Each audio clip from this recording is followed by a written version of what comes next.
Fala galera, seja bem-vindo a mais um vídeo aqui no canal, dessa vez a análise palpites aqui do Contender Series. Estamos entrando na semana 6. Semana passada, galera, foi a primeira semana negativa que a gente teve no Contender, né? As 5 primeiras foram 4 semanas positivas e uma negativa, então essa eu tô vindo com força total pra gente, acertar aí o máximo possível, fechou? Então já deixa seu like, se inscreva no canal. Vamos que vamos, lembrando que começa terça-feira, né? 9 horas lá no Fight Pass. Tô pensando em talvez abrir live assistindo aqui com vocês por volta de 8h30. Me avisem se vocês quiserem, algo que eu tô estudando já. Porque são 5 lutas só, né, velho? Não toma muito tempo. E aí fica bom pra todo mundo, fechou? Então deixa seu like, se inscreve no canal e vamos pra cima. Primeira luta, galera, é um canadense contra um inglês. O Corey Chovansek é um cara 8'0", 1,73 m. Um cara que treina ali na Niagara Top Team, uma equipe que está crescendo bastante. Ele tem vitórias tanto por nocaute como por decisão. Vem do Unified, que é um evento tradicional lá do Canadá. Tem vitórias contra caras de cartel positivo, né? Inclusive lutas de 5 rounds. Cara cartel 6-0, cara cartel 12-5. Um cara, então, que também tem experiência, né, no MMA amador e também experiência em lutas de kickboxing, tá? Então, é um cara que chega credenciado aí, cartel invicto no profissional. Ele enfrenta o Shegbo, né, o cartel de 11 lutas e 10 vitórias, 1,78 m, luta pela Inglaterra. Também é um cara que consegue variar bem o nível, assim, né, vitórias por nocaute e por decisão. O que eu não gostei desse cara, e eu tenho que ser honesto pra vocês, é que ele, apesar de ser um cara inglês, ele tem a maioria das suas lutas contra caras aqui da América do Sul, velho. Então, se a gente for ver aqui, vamos pegar as últimas 4, ele ganhou do Andrés Felipe Molano, um colombiano, o Matheus Linhares, um brasileiro, o Lucas Cangaceiro, um outro brasileiro. Quando foi para um evento maior, foi a PFL, ele acabou perdendo. 971 FC aqui, né? A luta mais recente dele ganhou do egípcio aqui. Então eu sinto que é um cara que tem um cartel duvidoso, tá? Se a gente for pegar essa vitória aqui dele contra o Martin Folda, um cara 5,27. Então, assim, eu sinto que do que eu vi, o lutador canadense é um cara que chega mais pronto, tá? Apesar de ter menos lutas do que seu adversário, eu acredito que a qualidade dos adversários e eventos que o lutador Corey Chovansek, o canadense, lutou, credencia ele um pouco mais. Então eu vou com a vitória do canadense, tá bom? Galera, a próxima luta é o sul-coreano Yin Soo-wang contra o Perry McCrory, tá? Antes, só falar, o Yin Soo-wang, ele lutaria com o Will Curry, que já lutou com o Contender, mas teve problema com visto, tá? O Will Curry, e aí vai ser repatriado pelo Perry McCrory. Então esse lutador irlandês, ele pega a luta em cima da hora. Vamos falar aqui primeiro do lutador sul-coreano. É um cara que tem 9 lutas e 8 vitórias. É um cara de 1,80 m, galera, para essa categoria. Eu acho um pouco baixo, tá? Eu acho que ele fica um pouco pequeno para essa categoria. A gente sabe que essa categoria aí é 186 libras ali. Então ele pode ficar um pouco pequeno, sim. Até mesmo ele entrando no UFC. É um cara que começou o cartel profissional em 2017, não temos registros antes disso. É um cara que a maioria das suas lutas vai por nocaute. Suas últimas 2 lutas foi por decisão no Road to UFC. Ganhou do Dong Wan Lin, um cara de cartel 6'9", e ganhou do Hansel Kim. Cara, a gente não tem muita informação, né, dele, no sentido de qualidades adversários e tal, porque é muito ali da Ásia, né? Então, ou o cara acompanha bastante, apesar da gente operar no Road to UFC também, é um evento que não tem tanta liquidez, ele não tem sempre, né? É bem espaçado o calendário do Road to UFC. E o Perry McCrory, galera, lembrando que ele tá pegando em cima da hora essa luta, então ele tá um pouco em desvantagem. Ele é um cara de 1,91 m, velho. Então a gente coloca ele aí com 11 centímetros a mais de altura, fora a envergadura, né, galera? Então é um cara que treina na Irlanda. Se vocês forem lembrar, ele participou do TUF. Ele acabou perdendo pro Robert Valentim. Acabou dando mole. A trocação dos dois estava se equivalendo, porém o Valentim derrubou ele e conseguiu fechar numa chave de braço. Eu acho que essa luta aqui são 2 trocadores, então ele não vai ter dificuldade nisso. Eu acho que a distância é dele. Ele é um cara que chuta bem, boxe bom. E de verdade, velho, eu tô com ele. Ele vem do Cage Warriors, que é um evento mais tradicional, enfrentando nomes que a gente pelo menos conhece um pouco mais. Tem um longo aqui, cartel amador. E tem a experiência do Tuf, né, velho? Igual eu disse aqui que ele perdeu aqui pro Robert Valentim. Ele até chegou a ter uma vitória lá no Tuf, né? E ele perdeu na fase, né, posterior pro Robert Valentim, que acabou chegando na final. Então, cara, eu gosto aqui do Perry McCory. É um cara que tem um boxe interessante. Não à toa o UFC chamou ele logo depois do TUF. Então eu vou com a vitória do Perry McCory, mesmo ele pegando essa luta em cima da hora, tá? Lembrando, galera, todos esses palpites você consegue fazer na Bravo Bet, a casa de aposta parceira aqui do canal. Casa excelente para operar no Sumô, mercados asiáticos, ONI, SA, evento russo, então tudo. O melhor conteúdo de MMA é por lá. Tem operações ao vivo, tá? Então você gosta de operar ao vivo, vendo a luta em tempo real.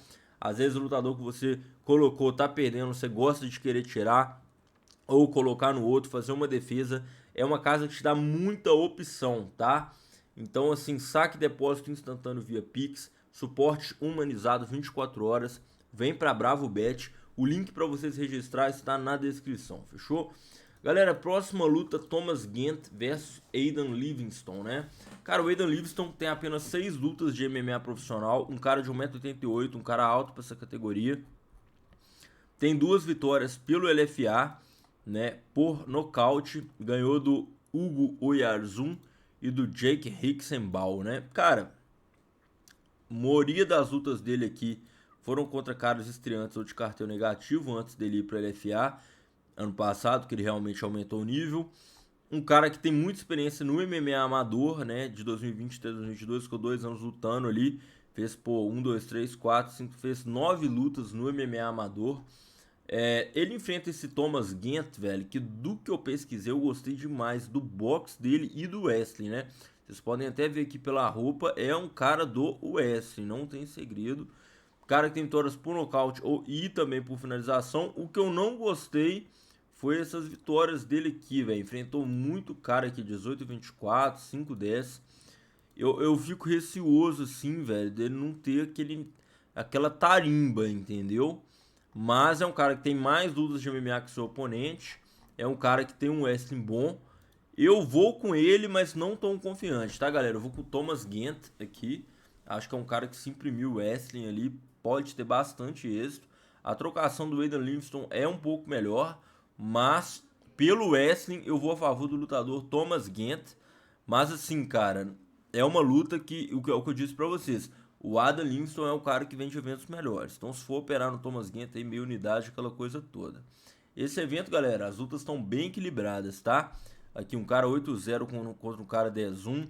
Um vem de eventos melhores, mas o outro tem mais experiência. O Perry McCory é o lutador melhor, mas tá pegando a luta em cima da hora. Tem a questão do gás. E o Thomas Gant contra o Adam Livingston, acredito que vai ser um confronto de grappler contra striker, né? Um tem mais experiência, mas o outro vem de eventos melhores. Então, a gente tem muito equilíbrio nesse card aqui do Contender Series. Vamos para a próxima luta.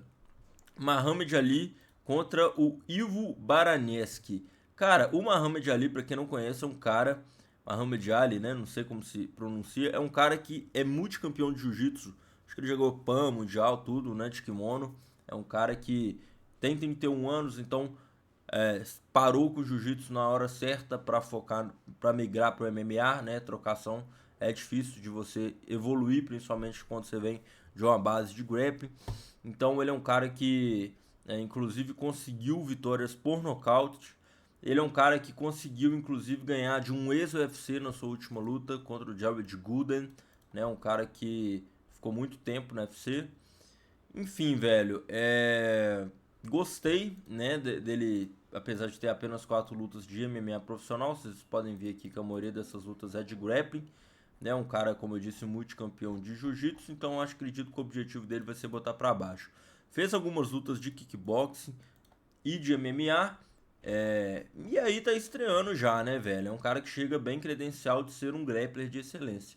Só que ele enfrenta um polonês, que é o Ivo Baraneski, que eu acredito que pode ser um casamento que pode complicar pra ele. Isso porque, do que eu vi, ele é faixa preta de judô e é um cara com experiência no ADCC, velho. Então, eu acredito que é um cara no ADCC polonês ali, né? Aquele ADCC da Europa. É um cara que, se você for ver aqui, o amador dele tem um cartel absurdo, muitas lutas, enfrentando grapplers também. Vem do Babylon, que é um evento ali tradicional, que tem muitas lutas na Polônia. É, Cara, o que eu acho? Eu acho que o polonês é melhor na trocação e o Muhammad Ali vai ter que botar pra baixo. Então, pra mim, o Muhammad Ali ganha no primeiro round, mas se passar do primeiro round, eu não sei, velho. Entendeu? Então, essa luta tá muito dura porque o Muhammad Ali tem um nível de jiu-jitsu muito superior, mas o Ivo Baranes, que eu acredito que é um lutador de MMA melhor, é um cara que tem mais experiência e é um cara que, se conseguir negar as quedas e o ímpeto do Muhammad Ali, pode sim ganhar, velho. Então, eu acho que foi um casamento difícil que deram pro Muhammad Ali, por ser um cara, velho, que é faixa preta de judô e tem experiência no grappling, viu? Não é um cara bobo. Não é de mesmo, assim. Então, luta muito difícil. Eu acredito que essa luta chegue até a decisão, porque ambos se equivalem ali na parte do grappling, no sentido de que, pô, às vezes o Muhammad Ali pode até colocar pra baixo, mas eu acho que o polonês pode se virar. Ou então acaba no primeiro round de vez, né, velho? Mas aí é aquela coisa. Eu acho que o polonês vai conseguir suportar a pressão e aí essa luta vai pra decisão e vai depender de quem trabalhar melhor a trocação. É a leitura que eu tenho pra essa luta. Mas tudo pode acontecer porque a gente tá falando do multicampeão mundial de jiu-jitsu, tá, galera? Essa luta, então, é difícil porque, como eu disse, Muhammad Ali, multicampeão mundial de jiu-jitsu, o polonês é um cara que tem background no grappling e é um cara que tem mais experiência no MMA.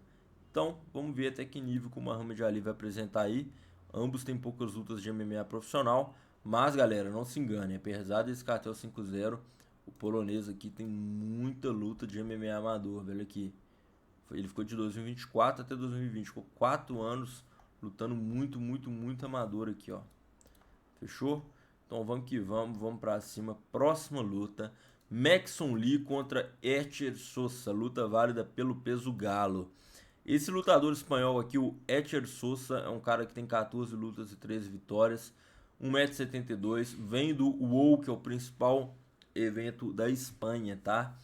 Que tem transmissão inclusive no Fight Pass, é um cara que se destaca pelo seu nocaute, cara, poder de nocaute, poder nas mãos. Suas vitórias, assim, cara, vou falar na real, foram contra as caras de cartéis irregulares, em sua maioria, aqui cartel 6-7 e tal. É, é um cara que tem qualidade sim na trocação, mas ele enfrenta um casamento duro, velho. Porque o Maxon Lee é um cara que vem da CM System ali do Paraná, né? É um cara que é muito alto para essa categoria, tem 1,85 m contra 1,72 m. O que vocês podem esperar do Maxon Lee? É um cara que eu já acompanho do LFA, tem 2 vitórias pela via rápida no LFA. É um cara que geralmente até faz um primeiro round estudado, assim. Gosta de controlar a distância usando sua altura barra envergadura. Mano, a envergadura dele é 1,91, velho. É um cara que chega pra ter talvez uma das maiores envergaduras do peso galo ali, junto com o Sean O'Malley. Se eu fosse fazer uma analogia, o Maxon Lee lembra um pouco o Corey Sandhagen, tá? Claro que, além de que ele vai evoluir muito ainda, mas é um cara que não tem aquela mesma movimentação de ficar meio que com a cabeça baixa, mas é um cara que trabalha muito leg kick, é um cara que vem do sandá, então consegue variar, e é um cara que trabalha muito bem triângulo de mão, tá, galera? Acho que ele até na LFA aqui, ó, finalizou, é das choke. Ele finalizou com um triângulo de mão. O cara tem uns braços longos, então ele consegue pegar. E o leg kick dele é, assim, doído, meu irmão. O cara é cheio de quina, ossudo, assim. Você bate nele e dói em você, assim. Então, cara, eu gosto muito do Maxon Lee aqui. Vejo ele trabalhando à distância. E se demole, ele pega no chão também. Então, Maxon Lee pra ganhar o brasileiro. Acho que a gente tem o Maxon Lee como um novo contratado. O Muhammad Ali já pega um confronto que pode ser difícil para ele, se ele não conseguir colocar sua estratégia em prática, fechou? Então é isso, galera. Tamo junto. Lembrando, os melhores palpites estão no grupo VIP, tá? A gente vê numa sequência aí do contender muito boa, apesar da semana passada a gente não ter ficado positivo. Cara, semana passada a gente acertou maior de 4, mas erramos as unidades. Esse que foi o problema. Mas é isso aí, galera. Tamo junto. Forte abraço. Vamos que vamos. Valeu!